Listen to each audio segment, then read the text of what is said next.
Егер күйеуіңіз күнде жұмыстамын деп кеш қайтып жүрсе, егер телефонын сізден қызғанып ұстай бастаса, егер көзіңізге тіке қарамай сөйлейтін болса, бұл әңгімені соңына дейін тыңдаңыз.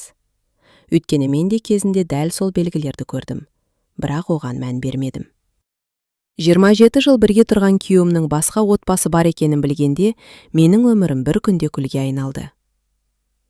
Менің атым Айман. Осы оқиғаны айту маған оңай емес, өйткені бұл жай ғана опасыздық туралы әңгіме емес. Бұл әйелдің жастығын, денсаулығын, арманын, өмірін бір адамға арнап, соңында бәрінен айырылып қалғаны туралы әңгіме. Бір кезде мен де бақытты едім. Кем дегенде өзімді солай сезінетінмін. Жұрттың бәрі бізге қызығатын. Неткен жарасымды жұп. Осындай күйеу бұйырсын. Балалары қандай тәрбиелі. Осындай сөздерді күнде еститінмін. Бірақ ешкім біздің үйдің есігі жабылғаннан кейін не болатынын білмейтін. Ең қорқыныштысы, мен күйеуімнің мені алдағанын емес, менің орнымды басқа бір әйелдің үнсіз басып алғанын білмей жүргенім еді. Ал шындықты маған ешкім емес. Күтпеген бір кішкентай қыз айтып берді. Сол күннен бастап менің өмірім ешқашан бұрынғыдай болған жоқ. Әйелді бір күнде емес, жылдар бойы алдайды екен. Ал ең қорқыныштысы, ол әйелдің бәрін сезіп жүріп, өз-өзін жұбатуы. Жұмысы көп шығар, шаршаған шығар, бәрі түзелер деп. Мен де солай өмір сүрдім. Бірақ бір күні бөтен бір қыздың әке деген жалғыз ауыз сөзі менің 27 жылдық өмірімді тас-талқан етті. Менің атым Айман. Қазір осы әңгімені көзіме жас алмай айтып беру қиын. Бірақ айтпасам болмайды. Өйткені дәл қазір менің орнында отырған, өз үйінде үнсіз жылап жүрген мыңдаған әйел бар екенін білемін. Мен ешқашан байлық сұраған жоқпын. Тек бір адамның адалдығын ғана қаладым. Біз Ерлан екеуміз 19 жасымызда таныстық. Ол кезде қалтамызда ақша жоқ еді, бірақ арманымыз көп болатын. Бір бөлмелі жатақханада өмір сүрдік. Қыста бөлме суық болатын, төбеден су тамшылайтын. Сонда да біз күліп жүретінбіз. Ерлан менің қолымды ұстап, бәріне шыдайық. Ертең сені хан шайымдай өмір сүргіземін дейтін. Мен сендім. Оның әр сөзіне сендім. Таңғы 6-да жұмысқа кетіп, кешке дейін дүкенде сатушы болып тұрдым. Түнде үйге келіп, балалардың киімін жуатынмын. Ерлан бизнес бастаймын дегенде алтын сырғанды сатып жібердім. Бір ауызда өкпелеген жоқпын. Өйткені бұл біздің ортақ арманымыз еді. Жылдар өте бастады. Бизнесі жүрді. Үй алдық, көлік алдық. Қаладағы ең әдемі аудандардың бірінен үлкен үй салдық. Сырт көзге бізден бақытты отбасы жоқ сияқты көрінетін. Бірақ байлық көбейген сайын, Ерлан маған алыстай берді. Алғашында үйге кеш келетін болды. Кейін іс-сапарлары көбейді. Телефоным бұрынғыдай үстелге тастай салмайтын. Тіпті дәретханаға да өзімен бірге алып кіретін. Менің үшін бір нәрсені сезетін. Бірақ өзімді тоқтататынмын. Жоқ, ол ондай адам емес. Біз қанша қиындықты бірге өткердік қой, деп өзімді жұбататынмын. Мен білмедім. Сол кезде ол басқа әйелге де дәл мен сияқты күлімдеп қарап, дәл маған айтқан жылы сөздерін айтып жүргенін. Ал ең ауыры, ол әйелден баласы да бар екенін мен соңғы болып еститінімді. Бірақ ол тағдырдың маған дайындап қойған соққысы әлі алда екен. Көктемнің жайма шуақ күні еді. Үлкен қызымыз Әселдің туған күні болатын. Үй іші мерекеге дайындалып жатты. Таңнан бері ас үйден шықпадым. Қызыма ұнайтын тағамдардың бәрін әзірледім. Ерлан таңертең. Кешке міндетті түрде келемін, қызымыздың туған күнін өткізіп алмаймын деп кеткен. Мен сендім. Сағат 6 болды. 7 болды. 8 болды. Қонақтардың бәрі жиналып қалды, ал Ерлан жоқ. Телефонын көтермейді. Қызымның жүзі солып бара жатты. Анашым, әкем келе ме деп қайта-қайта сұрай берді. Мен амалсыз күлімсіреп, келеді қызым, жұмыстан шыға алмай жатқан шығар дедім. Ішім алай-дүлей болып тұрса да, балаларға білдіргім келмеді. Түнгі 9:30-да ғана Ерлан келді. Қолында үлкен гүл шоғы бар. Бірақ мені таңғалдырғаны, гүлдің сыртындағы ашық хат еді. Ол жерде анық жазылып тұрды. Жаным, бүгінгі күнің құтты болсын. Сені жақсы көремін. Ерлан. Мен аң-таң болып қалдым. Бүгін туған күн менікі емес, қызындікі. Ерлан ашыққатты көре сала, өңі қашып кетті. Лезде жылып алып, қалтасына тығып жіберді. Дүкеннің қатесі шығар, деді Асос. Мен ештеңе демедім. Бірақ дәл сол сәтте жүрегімнің түбінде бір нәрсе үзілгендей болды. Сол түні ұйықтай алмадым. Ол болса, қасында бейқам ұйықтап жатты. Мен төбеге қарап таң аттырдым. Ал ертеңіне тағдыр маған шындықтың шетін ғана көрсететінін мен әлі білмейтінмін. Ерлан таңертең жұмысқа асығып шығып кетті. Бірақ алғаш рет телефонын үйде ұмытып кетті.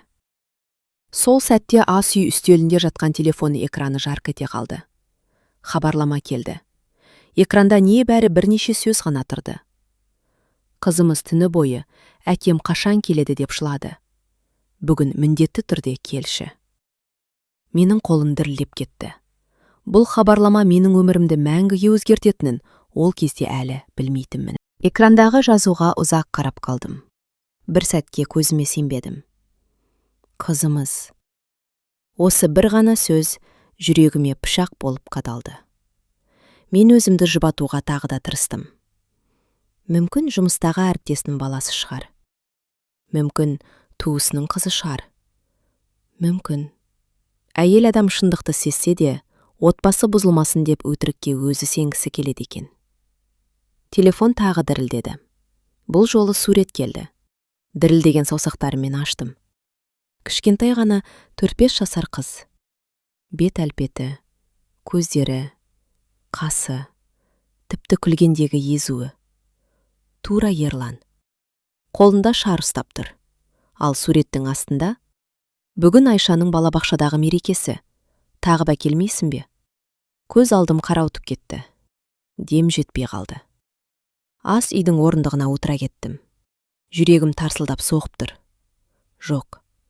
Бұл жай ғана кездейсоқтық емес еді. Бірнеше минуттан кейін тағы бір хабарлама келді. Телефоныңды неге алмайсың? Әйеліңнің қасындасың ба? Сол сәтте барлығы орнына келгендей болды. Енді ештеңені дәлелдеудің қажеті жоқ еді. 27 жыл. 27 жыл бойы мен адал деп сенген адам. 2 өмір сүріп келген. Бір үйде менімен, бір үйде басқа әйелмен. Есік ашылды. Ерлан асығып кірді. Телефонымды ұмытып кетіппін. Ол сөзін аяқтамай тұрып, мен телефонды үнсіз қолына ұстаттым. Біздің көзіміз түйісті. Екеуміз де бәрін түсіндік. Ол бірден ақтала бастады. Айман, сен ойлағандай емес. Тыңдағым келмейді, дедім жай ғана. Мен түсіндіре аламын. Нені? Бұл уақытша нәрсе. Мен ащы күліп жібердім. Уақытша ма? 4-5 жасар бала уақытша пайда болды ма? Ерлан үнсіз қалды. Қанша жылдан бері? Ол басын төмен түсірді. Ұзақ үнсіздіктен кейін ақырын ғана 6 жыл, деді. 6 жыл. Демек 6 жыл бойы ол таңертең мені құшақтап шығарып салып, кеште басқа елдің дастарханнан тамақ ішіп жүрген. 6 жыл бойы мен оған дәрі әкеліп, денсаулығына алаңдап жүргенде, басқа бір әйелде оны күтіп отырған. Мен үшін уақыт сол сәтте тоқтап қалғандай болды. Бірақ Ерланның келесі айтқан сөзі жүрегімді мүлде күл-талқан етті. Ол: мен оны да тастай алмаймын. Сендерді де тастай алмаймын. Екеуімді де жақсы көремін, деді. Сол сәтте мен оның көзіндегі өкініште емес, өзін ғана ойлаған адамның қорқынышын көрдім. Ерланның соңғы сөзі құлағымнан кетпеді. Екеуіңді де жақсы көремін. Сол сөзді естігенде көзімнен жас аққан жоқ. Керісінше, жүрегім мұздап кеткендей болды. Мен өмірімде бірінші рет оған бөтен адамға қарағандай қарадым. Жақсы көру дейсің бе, дедім баяу ғана. Егер адам екі адамды бірдей жақсы көрсе, онда ол ешқайсысын шын сүймеген. Ерлан үндемеді. Мен орнымнан тұрып жатын бөлмеге кірдім. Есікті іштен жауып алдым. Сол түні біз бір шаңырақтың астында жатсақ та, арамызда тұтас бір өмірдей қашықтық пайда болды. Келесі күндері үйімізде тыныштық орнады. Бірақ ол тыныштықтың астында мыңдаған айтылмаған сөз жатты. Ерлан бұрынғыдай сөйлесуге тырысты. Маған гүл әкелді, сыйлық әкелді, тіпті бір күні шетелге барып демалып қайтайық, бәрі ұмытылады деді. Мен оған жай ғана қарап тұрдым. Не ұмытылады, Ерлан? Сенің басқа әйелің бар екені ме? Әлде сенің кішкентай қызың бар екені ме? Ол тағы үнсіз қалды. Ақшамен бәрін шешуге үйренген адам алғаш рет ақшаның дәрменсіз екенін түсінгендей еді. Бір аптадан кейін мен күтпеген шешім қабылдадым. Телефондағы мекен-жайды жазып алдым. Мен оның екінші отбасы тұратын үйге бардым. Жол бойы қолым дірілдеп келді. Ол қандай әйел екен? Менен несі артық? Жесас па, әдемі ме, бай ма? Ойым сан-саққа жүгірді. Көп қабатты үйдің алдында ұзақ тұрдым. Кіріп-кірмеуге батылым жетпеді. Бірақ бәл сол кезде подъезден кішкентай қыз жүгіріп шықты. Шашына 2 бұрым өріп қойған. Қолында қуыршағы бар. Артынша жас келіншек шықты. Қыз мәз болып, «Анашым, әкем бүгін келеді ме?» деп сұрады. Жас әйелдің жүзі бірден мұғайып кетті. «Білмеймін, қызым». Сол сәтте менің жүрегім шым ете қалды. Мен әлгі әйелге қарадым. Ол мен ойлағандай сән салтанатқа малынып жүрген жан емес екен. Кәдімгі шаршаған ана. Көзінің астында ұйқысыздықтан пайда болған қара шеңбер, қарапайым киім. Қолында азық-түлік салынған пакет. Мен өзімді алғаш рет оның орнына қойып көрдім. Мүмкін, ол да алданған шығар. Менің ашуым бір сәтке басылып, оның да тағдырдың құрбаны болуы мүмкін екені ойыма келді. Сол кезде әлгі әйел басын көтеріп мені байқап қалды. Екеуміздің көзіміз түйісті. Ол менің кім екенімді бірден түсінгендей болды. Жүзі бозарып кетті. Ал мен оның көзіне қарап тұрып, өмірімде күтпеген бір шындықты сездім. Ол да бақытты әйел емес еді. Әлгі әйелдің жүзіне ұзақ қарадым. Мен оны жек көремін деп ойлап келгенмін. Бетіне түкіргім келетін шығар деп ойлағанмын. Шашынан сүйреп, «Отбасымды неге бұздың?» деп айқайлаймын деп елестеткенмін. Бірақ ол маған дәл өзім сияқты болып көрінді. Шаршаған, мұңайған, үміті мен күдігі араласқан әйел. Ол қызын қолынан ұстап маған жақындады. Дауысы дірілдеп тұрды. «Сіз Аймансыз ба?» Мен таңғалып қалдым. «Мені танисыз ба?» Ол ащы жымиып, «Иә, мен сізді бұрыннан білемін». Жүрегім шым ете қалды. «Ерлан айтты ма?» «Жоқ», деді ол. «Мен сізді әлеуметтік желіден көретімін. Балаларымыздың суреттерін, отбасылық мерекелеріңізді. Әр суретіңізді көрген сайын жыладым». Мен үнсіз қалдым. Ол сөзін жалғастырды. «Маған ол ажырасқанмын» деді. «Не?» «Иә. Әйелімен баяғыда айырылысқанмын. Балаларым үшін ғана араласып тұрамын» деді. Менің тізем дірілдеп кетті. «Бірақ біздің некеміз бұзылған жоқ қой?» Мен оны кейін білдім. Әйел көз жасын сүртті. «Білген кезде кеткім келді. Бірақ сол кезде жүктедім. Қайда барамын? Ата-анам жоқ. Жұмысым жоқ. Қолымда сәби». Ол бәрін реттеймін деп қайта-қайта уәде берді. 6 жыл өтті. Әлі сол уәде. Мен оның әр сөзіне сеніппін. Сіз де сеніпсіз. Екеумізге де бір адам өтірік айтып келген. Осы сөздерді естігенде, менің кеудемдегі ауыр тас орнынан қозғалғандай болды. Мен алғаш рет қарсы алдында тұрған әйелді жау емес, өзі сияқты алданып қалған адам ретінде көрдім. Сол кезде кішкентай қыз жүгіріп келіп, «Анашым, мына апай кім?» деді. Әйел үндемеді. Мен қызға қарап күлімсірегім келді. Бірақ күле алмадым. Өйткені ол бала ештеңеге кінәлі емес еді. Ол тек әкесін сағынған кішкентай қыз ғана болатын. Қыз кенет маған қарап, «Апай, сіз менің әкемді танисыз ба?» деді. Тамаққа бір нәрсе кептеліп қалғандай болды. Көзімен еріксіз жас ақты. Мен жауап бере алмадым. Сол сәтте мен бір нәрсені анық түсіндім. Бұл соғыста жеңімпаз жоқ еді. Бір ер адамның өтірігі, екі әйелдің өмірін, екі отбасының тыныштығын, екі қыздың балалығын жаралап кеткен еді. Ал дәл сол сәтте Ерлан бізді сырттан бақылап тұрғанын ешқайсымыз байқамадық. Ерлан көлігінен түспей бізге ұзақ қарап отырды. Мен де оны көрдім. Бірақ бұл жолы жүгіріп барып жауап сұрағым келмеді. Ішімде бір нәрсе өліп қалғандай еді. Ол ақырын бізге қарай жүрді. Кішкентай қыз оны көре сала қуанып, «Әке!» деп жүгірді. Ерлан қызын көтеріп алды. Қыз оны мойнынан құшақтап, «Әке, бүгін бізбен қаласың ба?» деп сұрады. Ерлан жауап бере алмады. Өйткені оның қарсы алдында мен тұрдым. Ал жанында екінші әйелі тұрды. Екі әйел, екі өмір, екі тағдыр. Бәрі бір ғана ер адамның өтірігінің ортасында қалған. Ол ақыры төмен қарап, «Айман, кешір», деді. Мен жай ғана басымды шайқадым. «Бұл сөзді енді айтпа. Мен бәрін түзетемін». «Жоқ, Ерлан. Кейбір нәрсе сынғаннан кейін жабысады, бірақ бұрынғыдай болмайды». Ол үнсіз қалды. Сол кезде екінші әйел де сөзге араласты. Даусы бәсең шықты. «Ерлан, бүгін шешім қабылда. Екі үйдің арасында жүре берме». Ерлан алғаш рет тығырыққа тірелді. Осы уақытқа дейін ол бәрін кейінге қалдырып келген. Бір үйге барып күте тұр дейтін. Екінші үйге барып тағы сондай сөз айтатын. Екі әйел де үнсіз күтіп жүрді. Бірақ бүгін күту аяқталды.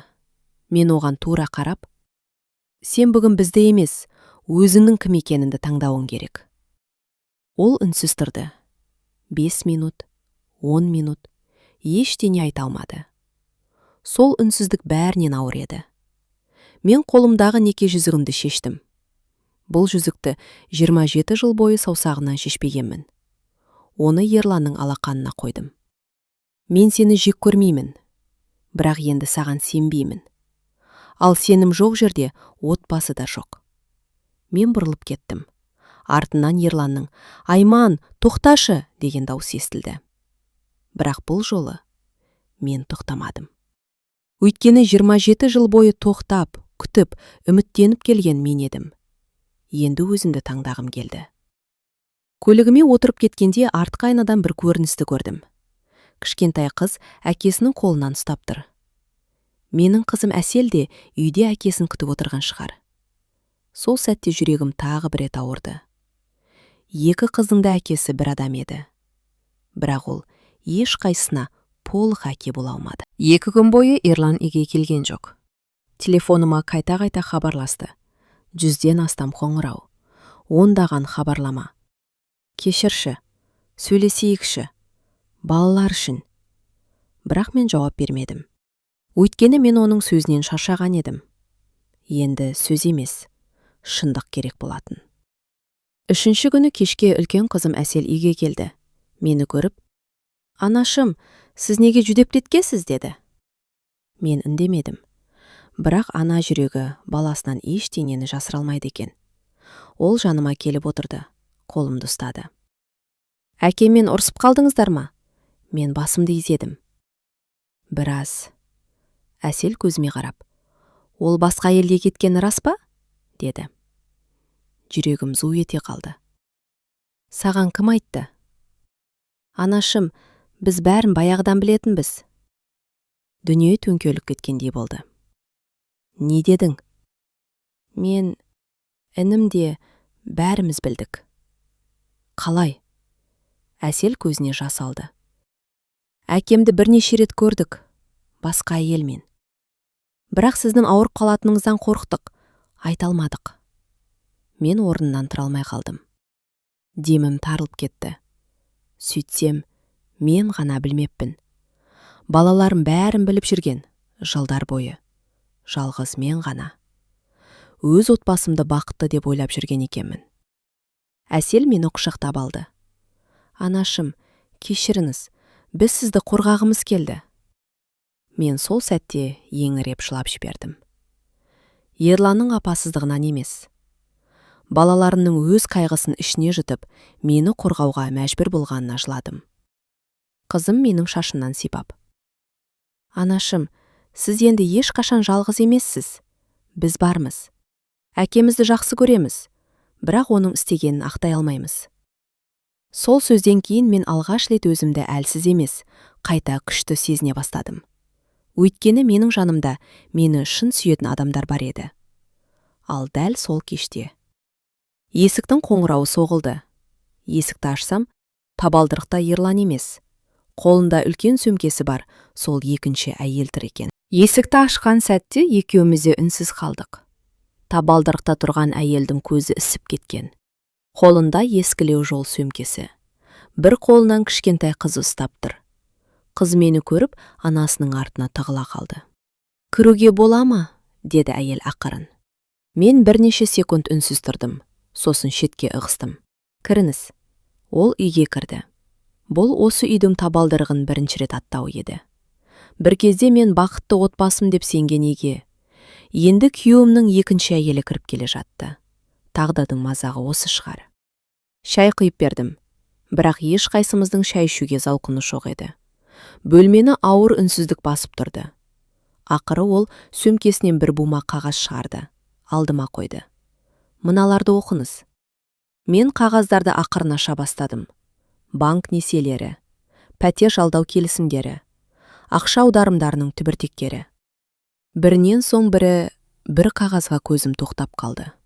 Онда қарыз алушы Ерлан деген жазу тұр. Сомасы өте үлкен еді. Мен аң-таң болып, «Бұл не?» дедім. Әйел көз жасын әрең тоқтатқатып, ол маған өзін өте бай адам сияқты көрсетті. «Бәрі өзімдікі» деді. «Жақында бәрін сенің атыңа жазамын» деді. Мен сендім, бірақ бұл үй де оның атына емес екен. Көліктердің көбі несиеде екен. Компаниясының да қарызы көп екен. Мен түсінбей қалдым. Сонда ол бізге де өтірік айтты ма? Әйел басын изеді. Ол екі отбасына ғана емес, өзін де өтірікпен өмір сүргізген. Мен үндемедім. Өйткені соңғы жылдары Ерланның үнемі ақша жетпей жүргенін, біресе несие жабатынын, біресе жаңа қарыз алатынын байқасанда, бизнес қой деп мән бермегенмін. Әйел тағы бір қағазды ұсынды. «Мынаны қараңыз». Бұл жолы менің көзім қарауытып кетті. Құжатта біздің үйдің кепілге қойылғаны жазылып тұр еді. Менің аяғымнан әл кеткенге болды. «Жоқ, бұл мүмкін емес. Бұл үй балаларымның үйі ғой». Әйел ақырын ғана.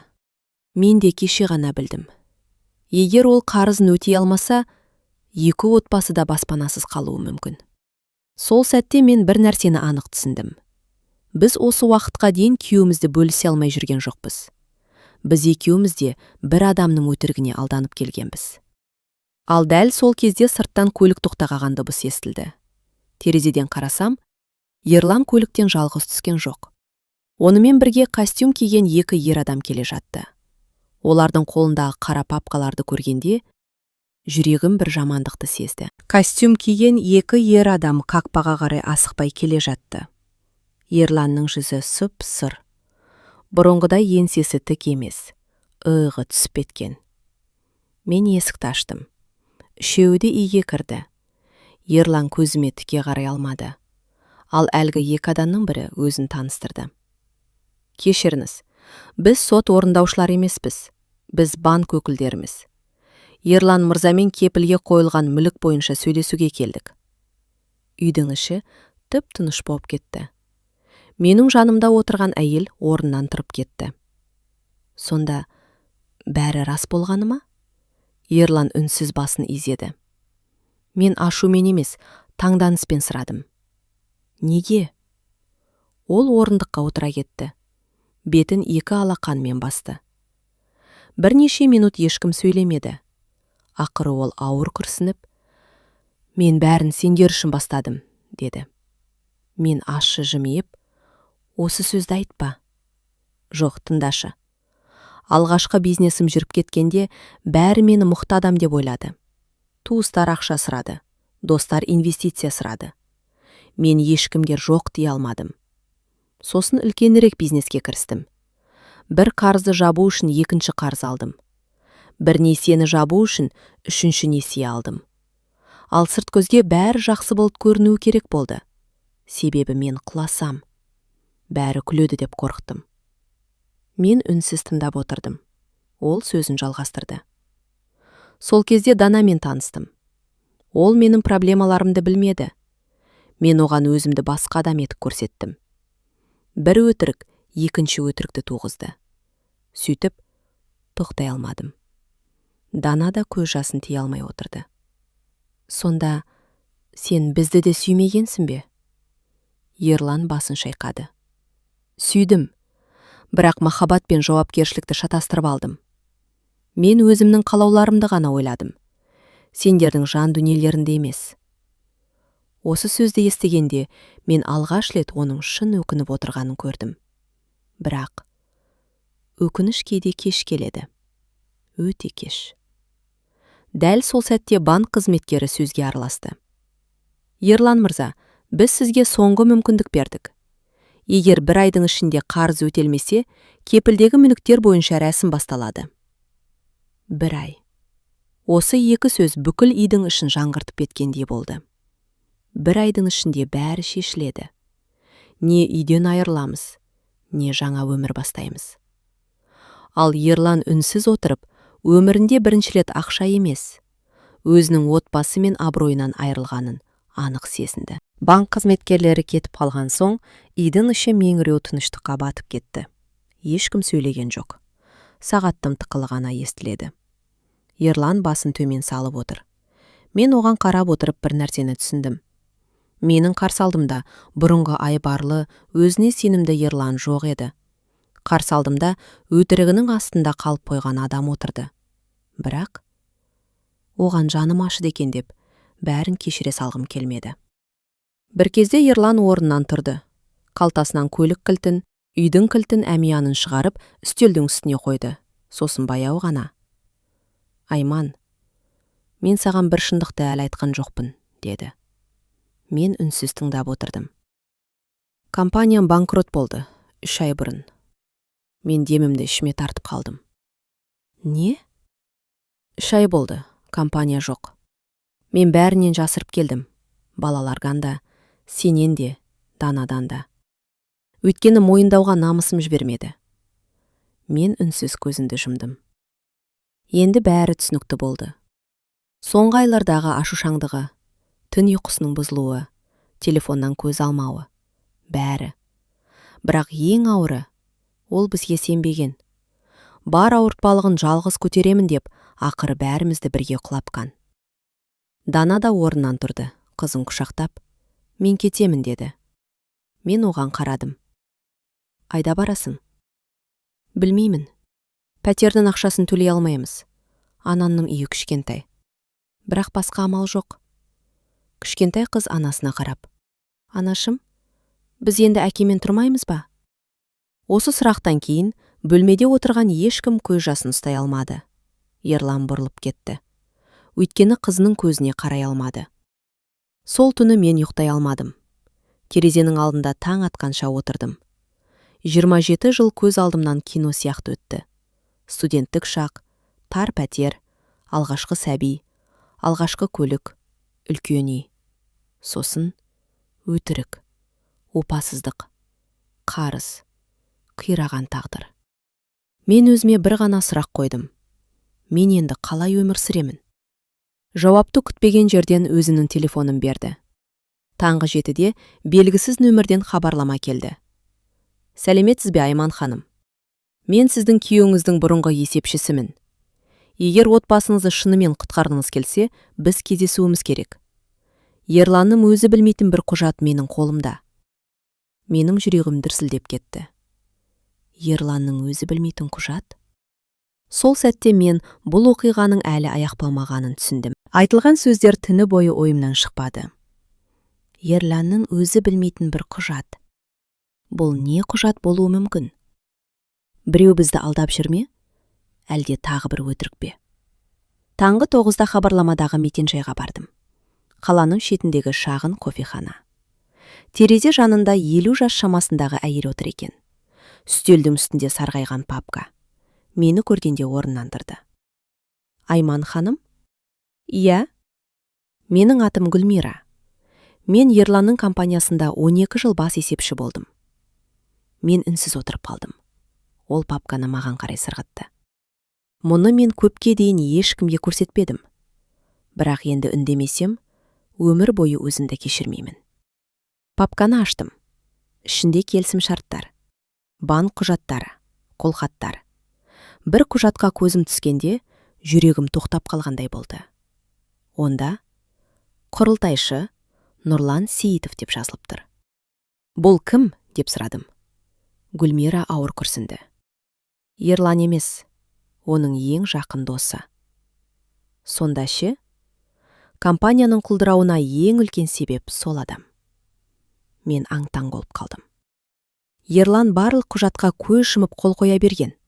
Өйткені Нұрланды туған бауырындай көрді. Ал Нұрлан компанияның ақшасын бірнеше жыл бойы өз фирмаларына шығарып отырған. Мен сенбедім. Неге Ерлан мұны білмеген? Себебі ол ақша табумен ғана жүрді. Құжаттарды оқымайтын. Сенемін деп бәріне қол қоятын. Гүлмира тағы бір құжатты шығарды. Мынаған қараңыз. Қарасам, Нұрланның шетелге қомақты қаржы аударғаны көрсетіліпті. Күні, сомасы. Бәрі тайға таңба басқандай. Менің қолым қалтырап кетті. Демек, Ерлан бәрін өзі құртпағаны ма? Гүлмира басын изеді. Жоқ, ол көп қателік жіберді. 2 отбасы құрды, өтірік айтты, қарызға батты. Бірақ компанияның күйреуіне жалғыз өзі кінәлі емес. Біреу оның сенімін пайдаланды. Мен ұзақ үнсіз отырдым. Өмірімде алғаш рет Ерланға деген ашуымның арасына аяныш араласа бастады. Бірақ сол сәтте Гүлмира соңғы құжатты алдыма қойды. Айман ханым, мұны оқығаннан кейін сіздің шешіміңіз өзгеруі мүмкін. Құжаттың соңғы бетінде бір ғана сөйлем бар еді. Егер маған бірдеңе болса, барлық мүлкім әйелім Айман мен балаларымның атына өтсін. Құжаттың төменгі жағында Ерланның өз қолы тұр еді. Ал жасалған күні ол данаға жолықпай тұрып 8 жыл бұрын рәсімделген екен. Мен үнсіз қатып қалдым. Өйткені бұл құжат Ерланның ішкі дүниесі мен кейінгі әрекеттерінің бір-біріне мүлде қайшы екенін көрсетіп тұрды. Сол кезде телефоным шырылдады. Экранда бір ғана есім жанып тұрды. Нұрлан. Телефон қолымда дірілдеп тұрды. Экранда Нұрлан. Бірнеше секунд қоңырауға қарап қатып қалдым. Өмірімде бұл адамның дауысын естіген емеспін. Бірақ дәл қазір ол менің өмірімді астан-кестен еткен оқиғаның ортасында тұрған адам екенін сездім. Қоңырауды қабылдадым. Айман ханым. Дауысы сабырлы еді. Тым сабырлы. Сіз мені танымайсыз, бірақ бізге кездесу керек. Мен сізбен сөйлескім келмейді. Сөйлесуге мәжбүр боласыз. Неге? Арғы жақ үнсіз қалды. Сосын баяу ғана. Өйткені Ерлан бүгін кешке тұтқындалуы мүмкін. Жүрегім зу ете қалды. Не айтып тұрсыз? Егер мен үндемесем, барлық кінә соған артылады. Онда неге үндемей жүрсіз? Себебі мен де қорқып жүрмін. Қоңырау үзіліп кетті. Үйге жеткенше ойым сан-саққа кетті. Ерланға ашуым бар, бірақ оның түрмеге түскенін де қаламадым. Өйткені ол балаларының әкесі. Үйге кірсем, Ерлан аулада жалғыз отыр екен. Шашына әппақ қырау түскендей. Бір аптаның ішінде 10 жасқа қартайып кеткен сияқты. Мені көріп орнынан тұрды. Айман, мен оған жақындадым. Нұрлан маған хабарласты. Ерланның өңі бірден өзгеріп кетті. Не деді? Бүгін сені ұстайды деді. Ерлан көзін жұмып перен күрсінді. Демек, бәрі бітті. Шындықты айт. Ол үнсіз біраз отырды. Сосын ақырын ғана. 3 ай бұрын мен бәрін білдім. Нені? Нұрланның мені сатып кеткенін, компанияның ақшасын шығарып жүргенін. Мен полицияға барғым келді, бірақ сол кезде ол маған бір видео көрсетті. Қандай видео? Ерланның даусы дірілдей бастады. Сенің және балалардың қайда жүретінің түсірілген видео. Мен шошып кеттім. Не дейсің? Ол, егер аузыңды ашсаң, отбасың тыныш өмір сүрмейді деді. Мен сенбедім. Бірақ бірнеше күннен кейін Әселдің жұмыстан шыққанын, ұлымыздың көлігінің артынан біреулер жүргенін өз көзіммен көрдім. Сол кезде қорқып кеттім. Мен үндемедім. Бәрін өзім көтерем деп ойладым. Мен оның жүзіне ұзақ қарадым. Алғаш рет оның көзіне шынайы қорқынышты көрдім. Бұл өтірік айтып тұрған адамның көзі емес еді. Бұл отбасын қорғауға тырысқан, бірақ қате жол таңдаған адамның көзі еді. Дегенмен мен жай ғана, егер сол кезде маған шындықты айтқанда, мүмкін біз мұның бәрін бірге еңсерер едік, дедім. Ерлан басын төмен түсірді. Көзінен жас тамып кетті. Мен сенің көзінде әлсіз болып көрінгім келмеді. Дәл сол сәтте аулаға 2 полиция көлігі кіріп келді. Көк шамдары жыпылықтап тұр. Ерлан орнынан баяу көтерілді. Ол маған қарап, балаларға менің оларды өмірімнен артық жақсы көргенімді айт, деді. Полицейлер көліктен түсіп, бізге қарай беттеді. Полицейлер қақпадан кіргенде, менің аяқ қолым мұздап кетті. Көршілердің перделері қозғала бастады. Бірі терезеден қарап тұр, бірі аулаға шығып кеткен. Кеше ғана үлгілі отбасы атанған біздің үй бүгін бүкіл көшенің әңгімесіне айналды. Полицейлердің бірі Ерланға жақындады. Ерлан Серікұлы? Иә, бізбен бірге жүруіңізді сұраймыз. Ерлан ешқандай қарсылық көрсетпеді, тек маған бұрылып қарады. Мен оның жүзінен қорқынышты емес, шаршағандықты көрдім. Тым ұзақ уақыт өтірікпен өмір сүрген адамның шаршағанын. Дәл сол кезде үйден қызымыз Әсел жүгіріп шықты. Әке! Ол әкесінің қолынан ұстап қалды. Әкемді алып кетпеңіздерші! Полицейлер үнсіз тұрды. Кішкентай немерем де ештеңені түсінбей жылап жіберді. Ерлан қызын құшақтап, қызым, жылама. Әке, сен қайда барасың? Біраз уақытқа. Сен қайтып келесің бе? Ерлан жауап бере алмады. Ол қызын маңдайынан сүйіп, мен сендерді қатты жақсы көремін, деді. Сол сәтте Әселдің даусы дірілдеп шықты. Егер жақсы көрсең, неге осынша өтірік айттың? Бұл сұраққа Ерланның да, менің де жауабым жоқ еді. Үнсіздік бәрінен ауыр болды. Ерланды көлікке отырғызғаннан кейін аулада ұзақ тұрдым. Көлік бұрылып, көшенің соңына дейін кеткенше көз алмай қарадым.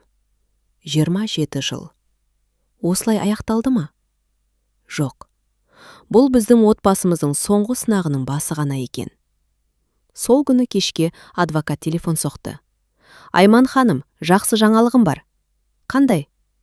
Ерланға ауыр айып тағылуы мүмкін еді. Бірақ бүгін бір адам өз еркімен келіп тергеуге жауап берді. Кім? Нұрлан.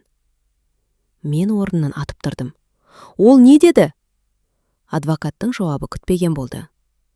Ол компаниядағы қаржыны өзі шығарғанын мойындады. Сонымен қатар, Ерланның көптеген құжаттарға сеніп қол қойғанын растады. Тергеу енді басқа бағытта жүретін болады. Мен телефонымды баяу қойдым. Бұл Ерланның барлық кінәсін жуып шаймайтын еді. Ол 2 отбасының тағдырын жаралады. Менің сенімімді қиратты. Балаларының жүрегіне із қалдырды. Бірақ бір нәрсе анық болды. Ол ойлағандай қасақана қылмыскер емес екен. Ал дәл сол сәтте өзіме үнсіз ант бердім.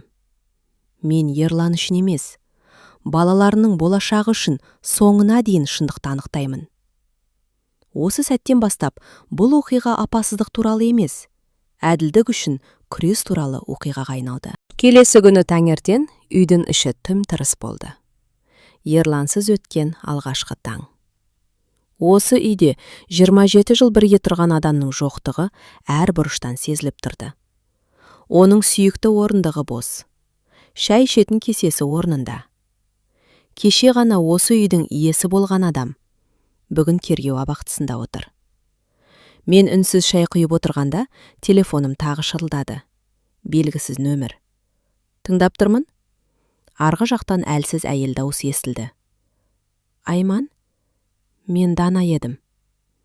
Даусынан түні бойы жылағаны біліп тұр. Айта бер. Айша ауырып қалды. Қызым түні бойы қызып шықты. бір ауыз сөзді ғана қайталай береді. Әкем қайда? Не айтарымды білмедім. Дана үнсіз жылап жіберді. Мен оған не деп жауап берерімді білмеймін.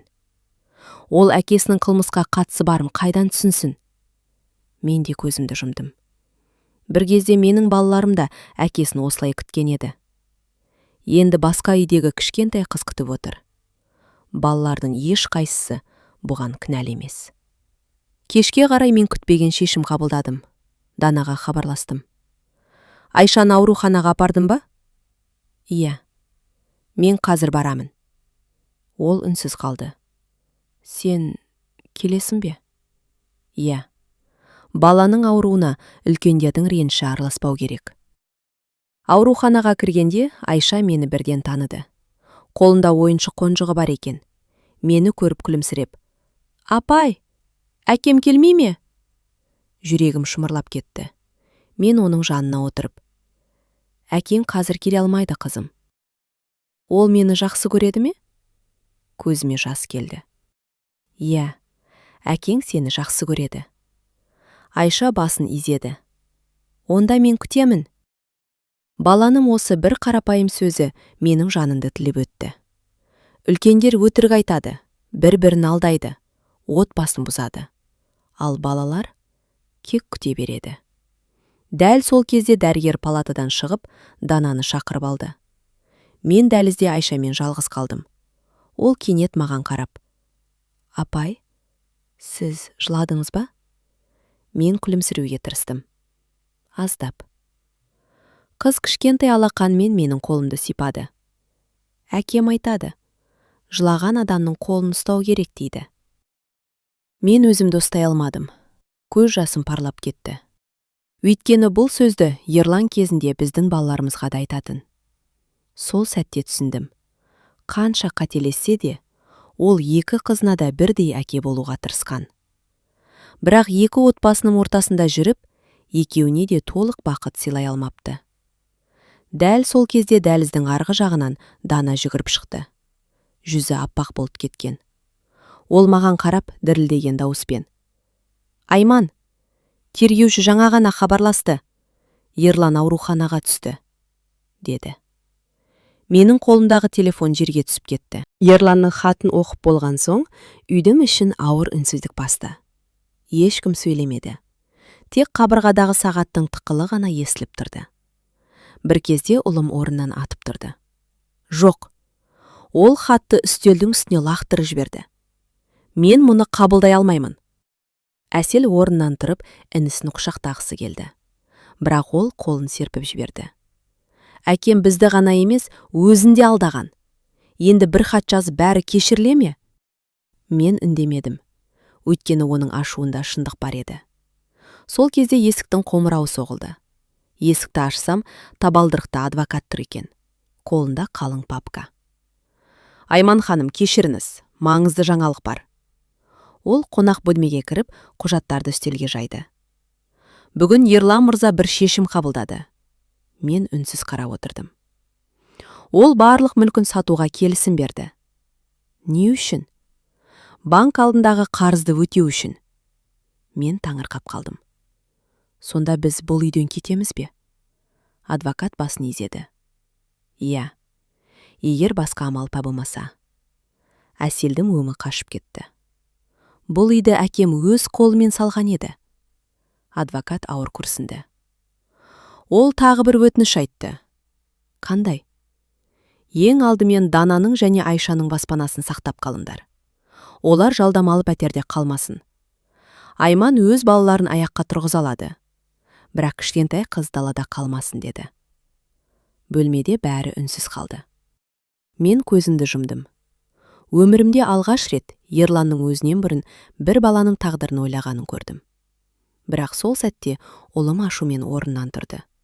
Жоқ, біз неге бәрінен айырылуымыз керек? Әкеміздің қателігі үшін неге біз төлерміз? Ешкім жауап бере алмады. Өйткені бұл сұрақтың жауабы жоқ еді. Дәл сол кезде мен баяу ғана орнымнан тұрдым. Жоқ балам, біз әкеңнің қателігі үшін емес, өзіміздің адамдығымыз үшін шешім қабылдаймыз. Өйткені балалар үлкендердің күнәсі үшін жаза тартпауы керек. Сол сәтте мен өзімнің қандай шешім қабылдайтынымды іштей сезіп тұрдым. Бірақ бұл шешім менің өмірімді де, балаларымның өмірінде мәңгіге өзгертетінін әлі ешкім білмейтін. Түні бойы көз іле алмадым. Үйдің әр бұрышына қараған сайын естеліктер көз алдыма келе берді. Мына үйде балалардың туған күнін тойладық. Мына аулада Ерлан алғаш рет ұлымды велосипед тебуге үйретті. Мына қонақ бөлмеде әсел мектепті алтын белгімен бітіргенде суретке түстік. Енді сол үйді сатуға тура келуі мүмкін. Ақша үшін емес, бір адамның қателігі үшін. Таң ата салысымен ауруханаға бардым. Ерлан терезеге қарап отыр екен. Мені көргенде үнсіз орнынан тұрмақ болды. Жат дедім. Ол қайта отырды. Бірнеше минут үнсіздік орнады. Ақыры мен, адвокат кеше бәрін айтты, дедім. Ерлан басын төмен түсірді.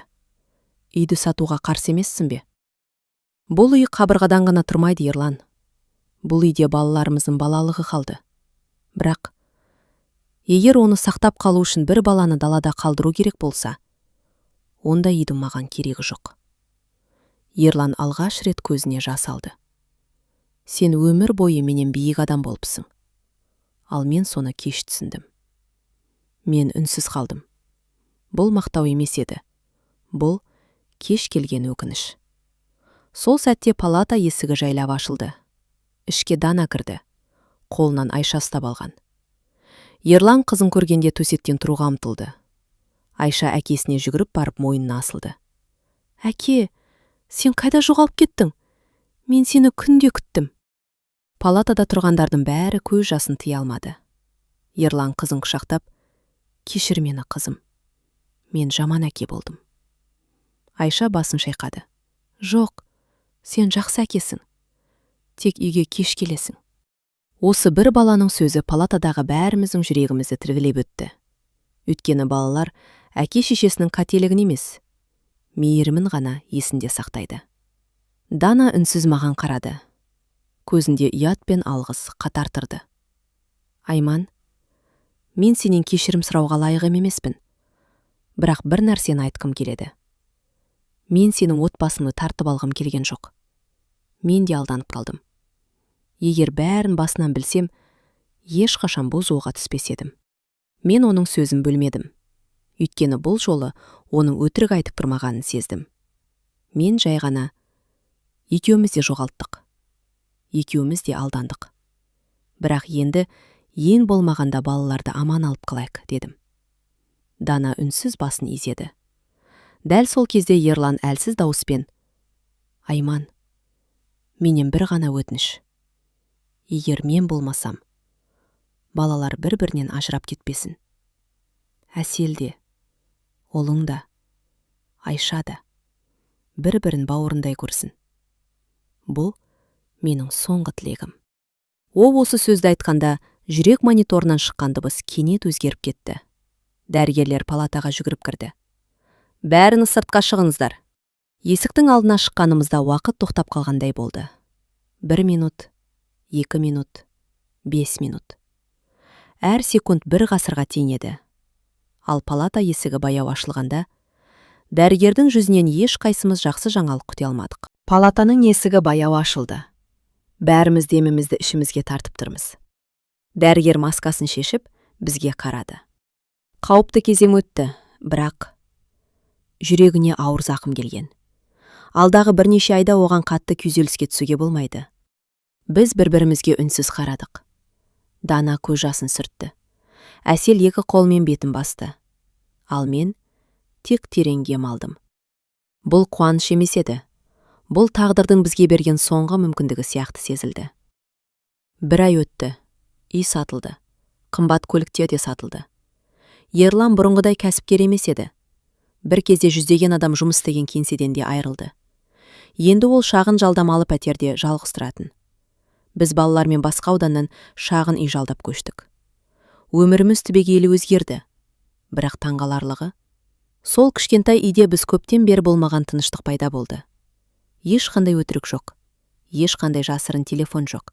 Ешқандай күдік жоқ. Бір күні кешке есік қағылды.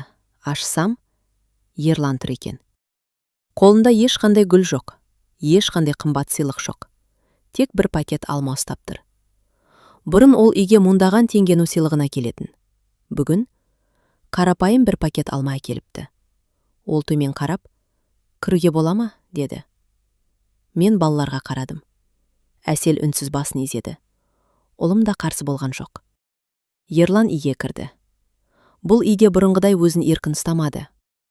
Аяғын ақырын басып, бөтен үйге келген адамдай отырды.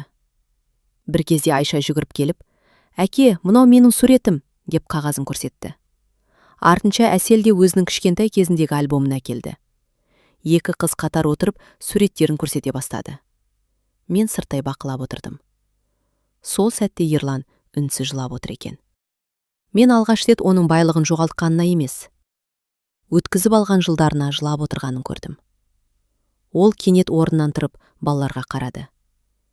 «Мен сендерден ештеңе сұрамаймын. Тек бір өтінішім бар. Ешқашан менің өмірімді қайталамаңдар. Өтірік ешқашан бір ғана адамды құлатпайды. Ол тұтас бір әулетті жаралайды. Мен кеш түсіндім. Сендер кеш түсінмеңдер». Үйдің ішін үнсіздік басты.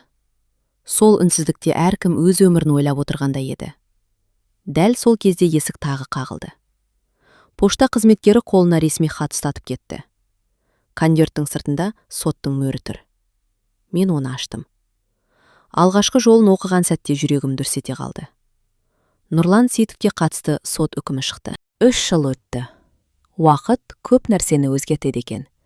Бірақ кейбір жараның орны ғана бітеді. Өзі ешқашан жоғалмайды. Мен бұрынғы үлкен үйге енді қайтып барған жоқпын. Өзіме шағын ғана үй сатып алдым. Терезесінің алдында ақ раушан гүлдері өсетін. Баяғыда ешкімді күтпейтінмін. Ешкімнің телефонына алаңдамайтынмын. Ең бастысы, жүрегімде тыныштық пайда болды. Әсел тұрмысқа шықты. Ұлым өз кәсібін бастады. Ал Айша әр демалыс сайын бізге келіп тұратын. Ол табалдырықтан кірген бойда, «Айман апа, келдім» деп құшақтайтын. Басында оған үйрену қиын болды, бірақ уақыт өте келе, ол маған бөтен бала емес. Тағдырдың маған жіберген аманатындай болып кетті. Ал Ерлан ешқашан бұрынғы қалпына келе алмады. Бизнесінен айырылды. Денсаулығы да сыр бере бастады. Жүрегі жиі ауыратын. Бірақ ол ешқашан ешкіммен көмек сұрамады. Бір күні кешке телефоным шырылдады. Қоңырау шалған Дана.